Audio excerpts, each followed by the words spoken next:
Hey, welcome. We got match number 3 of our round of 8. Who do we got going on? That's right. This round, we are going to get another look at our number 10 qualifier, Len Anseth from Cutknife, Saskatchewan. He made it through to this round by beating Tyler McLean in round 1. And he's going to be going up against Derek Holm from Calgary, Alberta. He is our number 3 qualifier. It's going to be a great match. Yeah, Derek Holm obviously had the Manitoba Open win this season, back-to-back Manitoba Open champion. So he's looking to put a staple in and maybe take home a tour final win. That's right. This is going to be another one of those matches where it's going to be fairly quick with Len on the lane. So Derek's going to have to kind of mediate that one a little bit and play his own match. Yeah, you're going to have to be looking for their names on the back of the shirt. They look the same from behind. All right, we have our number 3 seed, Derek Holm, facing number 10 seed, Len Anseth. Len defeated Tyler McLean in the first round. We're playing for $100 a frame. That's right. This is Derek's second appearance here at Tour Finals in 2023. He ended up losing in the semifinal to Matt Harms, who went on that terror. They had a 5-5 split, but he, again, did not have the pinfall advantage. So he's opted to have Len Anseth get on the lane first. Len throws a chop and spares it. That's Len's first ever Tour Finals chop spare. He's now 1 for 3. Perfect. See Derek's first throw here.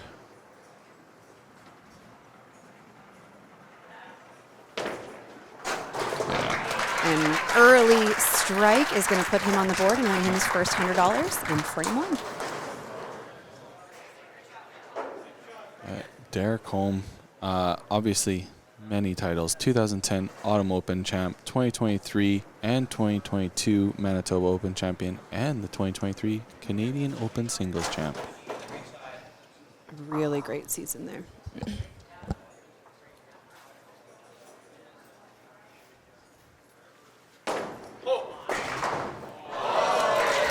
Gets another strike.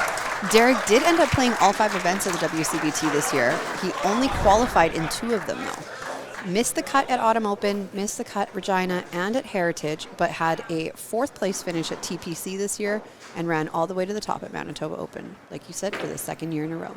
Yeah, it's something about this this field, this top 12 field.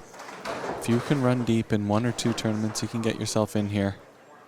I know Derek did have a bit of a struggle, even though he was defending or making it to Alberta finals and making it to the nationals. He just couldn't seem to qualify. It was kind of weird to see. Lenny's Len a a little here. fast, and we have a little bit of a... Oh, it gave him the spare. Oh, that's why. Sorry about that, folks. We got that corrected here, so Len can throw at his... While we wait for that Clean to up. be reset, Len played all 5 events as well, and he qualified in all of them. We talked a little bit about it in his first match against Tyler McLean, but he had just a really solid, consistent season. His lowest finish of the year was 21st at Autumn Open, and his highest was 6th place at Heritage Traditional, 9th, 14th, and 16th at the other 3 tournaments. So really just solid, consistent season, which is kind of what we expect from Len Anseth. 100%.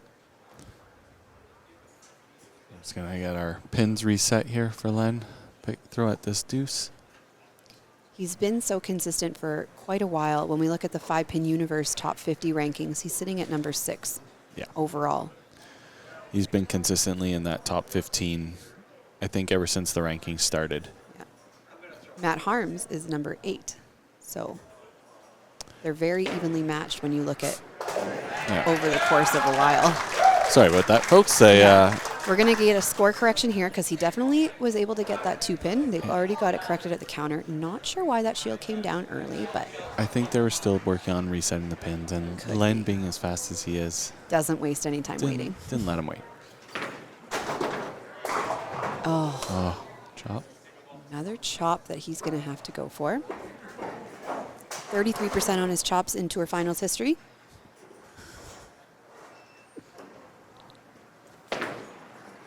And with that spare, gets it to an even 50%. Oh, it's going up. It's going up quick. today. All right. Derek looking to keep applying the pressure here. Needs a strike to win this frame.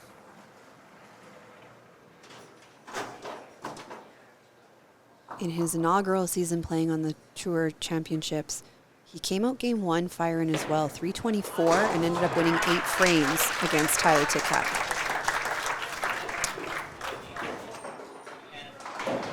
Got the third one there, so he's already got $300.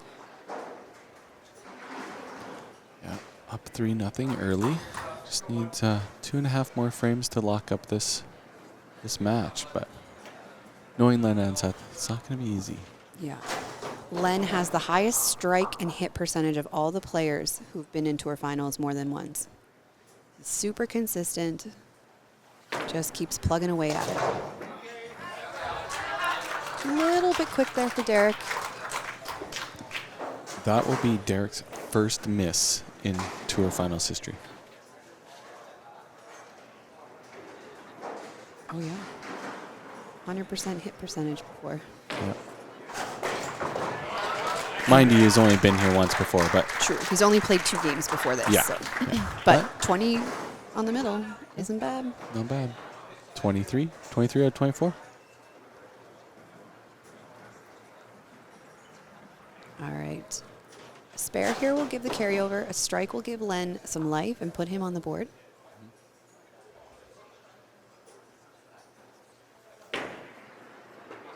And he gets it. There you go. 3-1. On the board.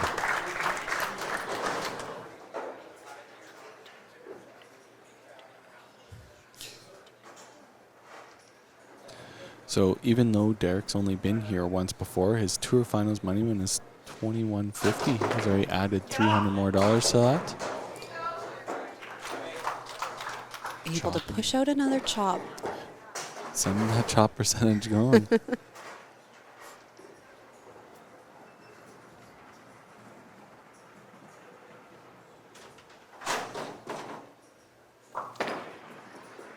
And gets another one. Good job. Yeah. So he's forcing Derek home to get a strike to win the frame. Spare will make our first carryover of the match. Haven't seen a lot of carryover frames at Tour Finals this year. We've even had a couple games where there's been no carryovers. Yes, that is hard to do. Right out of his hand. He knew that one wasn't great. Just a little quick. Even though on his fact sheet his delivery is listed as fast, that one might have been just a little bit too quick. Yep. That seemed a little bit more in control. Yeah, this doesn't carry that tough one. So that's going to give Len another point on the board. 3-2 after 5. These guys are very closely matched. Like, you look at their high game, 440s apiece. Their high triples are within 15. Their high 5 is within 60. Their high 8 is within 130. A little bit different there, but they're... both of them such consistent players.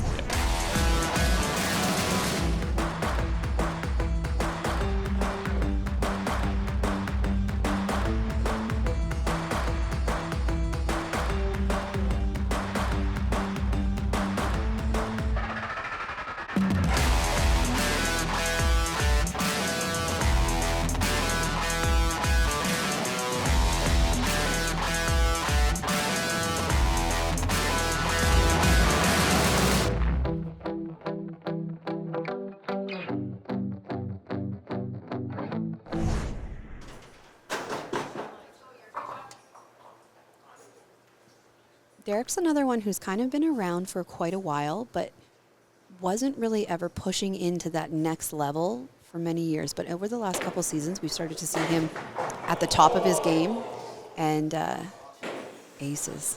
It's our first set of aces. It's because Greg DeGrazia isn't here. That's right. Yeah. Otherwise, we would have had them There a were long lots time of ago. aces. Yeah, no. Derek, he was always like... He was always there. He was always kind there. of middle of the pack guy. Yeah. But this last season or two, he's really started to push himself into that upper Yeah, upper grouping. I traveled many seasons with Derek to like the Regina Classic and stuff like that before the WCBT was even a thought, and he was always there making cuts. But yeah, those deep runs, like he had the Autumn Open win early in his career in 2010. But yeah, it's been a while since we've seen him be a consistent person at the top of the field. Yeah, in the last 2 seasons that he's definitely stepped up and shown.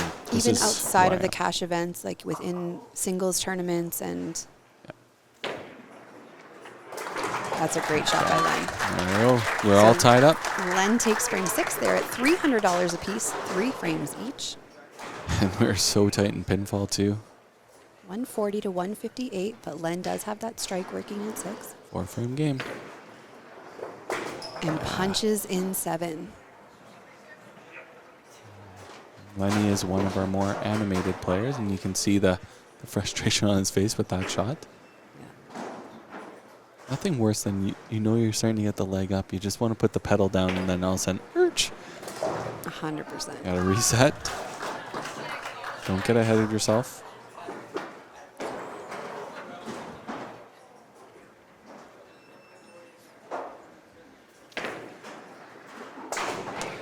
Great clean.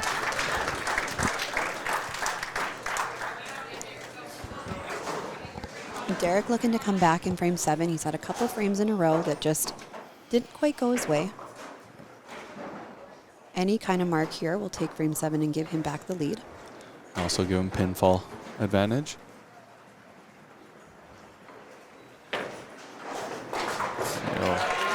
And a beautiful strike. So frame advantage and pinfall advantage now for Derek. 4-3, and he has a mark working.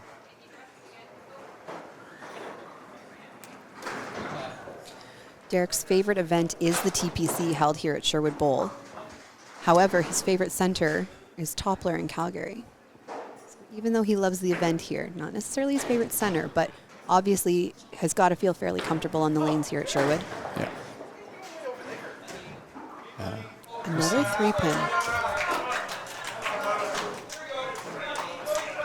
It's very surprising. You don't see Derek miss that often, and then especially the pull. Yeah. I almost wonder, he had the first round bye. It's a lot of time to sit and kind of wait till it's your turn. There's lots of time to get the adrenaline going. And Yeah, 100%. Getting amped up, watching all the matches ahead of you, knowing that you see some dog matches and you're like, well, I can do that. Right? Yeah. It's kind of like a racehorse just stuck behind a fence, just ready to go. Yeah, and then it's all of a sudden, blah, here you go. Yeah. Play. And sometimes that's when we get those little blips, those 3-pins happening. Yeah, for sure. So Lenny obviously looking for a strike to match up 4-4 here. Beautiful ball. Ooh. Just dives, though, and doesn't get over to that right corner pin. This is the heartbreak about this game. His corner spare is worth the same as that 3-pin spare. That's right. He's only had to shoot at 1 corner spare in all of Tour Championships. He missed it, and that was today, earlier in his match against Tyler McLean. So looking to right that ship here. He made sure of that one. Big extension on that throw. Lenny's throwing his star lines. People know Lenny. He switches bowling balls up quickly if things are not looking good. And a head pin on 14 again. Okay, so it's 2-frame carryover. Make sure all 15 sticks. Make Derek honest and have to get a mark. If Derek is able to get that mark in frame 9, that is going to give him the 6 points that he needs to win this match. Yep. Yeah. But we have seen it before where less than 15 does win a match, or does win a frame. So Yeah. Lenny with 10. Lenny giving the gears a little bit. Little jokes exchanged between the two of them. Yeah. Hey, obviously Derek just needs more than 10, and then he'll take this match. Another top seed moving on.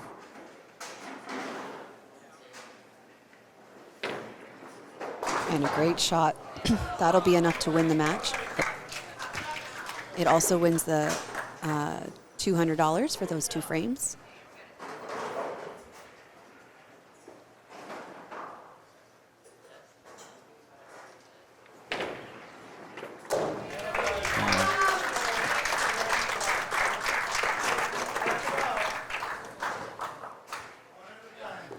Derek sitting at $600 and 6 points. He will be moving on to face Matt Harms in his next match. The gentleman that beat him in the 2023 semifinal. So playing him in the semifinal again. Great shot in frame 10. So we have a 2023 rematch between these 2 players. We know last year, obviously, Matt went on from that to end up winning the full event. Yep.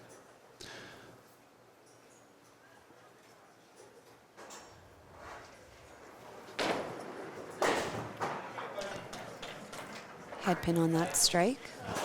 So Lenny obviously will want more than 25 to take home that last $100.